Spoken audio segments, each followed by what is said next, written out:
रवि एक छोटा मोटा जर्नलिस्ट था जो हमेशा एक बड़ी स्टोरी की तलाश में रहता था। एक रात उसके एडिटर ने एक पुरानी हवेली के बारे में बताया जो एक सुनसान जंगल के बीच थी। कहते थे कि जो भी उस हवेली के काला दरवाजा से अंदर गया वापस नहीं आया। रवि को लगा ये बस एक पुरानी कहानी है, पर उसका इंट्यूशन कह रहा था कि इसमें कुछ तो सच है। उसने अपने दोस्त अर्जुन और निशा को साथ चलने के लिए तैयार किया और तीनों रात के 12 बजे जंगल के रास्ते निकल पड़े। रात का अंधेरा, जानवरों की आवाज और पैटर्न की सरसराहट उनके दिलों की धड़कन बढ़ा रही थी। जैसे ही वे हवेली के पास पहुंचे, एक अजीब सी सर्दी महसूस होने लगी। हवेली एक वीरान महल जैसी थी, दीवारों पे पुराने हाथों के निशान थे और एक अजीब सी गंध हवा में थी। काला दरवाजा वही उनका इंतजार कर रहा था, एक बड़ा काले पत्थर का दरवाजा जो कितनी भी तेज हवा चले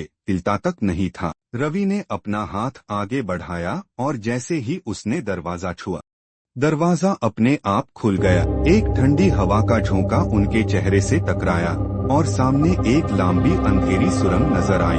रवि ने अपनी टॉर्च जलाई, पर टॉर्च की रोशनी सिर्फ कुछ ही कदम तक जा रही थी। अर्जुन घबराकर बोला, रवि मुझे ये जगह ठीक नहीं लग रही, चलो यहाँ से निकलते हैं।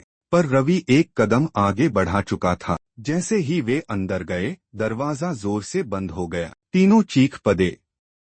रवि ने जल्दी से दरवाजा खोलने की कोशिश की, पर दरवाजा एक पत्थर की तरह जम चुका था। और तभी एक हल्की हंसी गूंज उठी। कोई है यहाँ?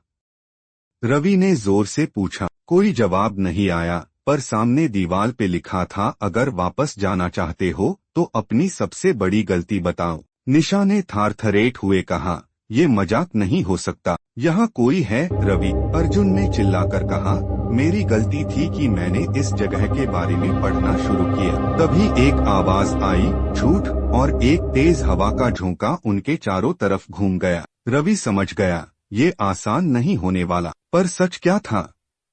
और अगर सच नहीं बताया तो क्या होगा?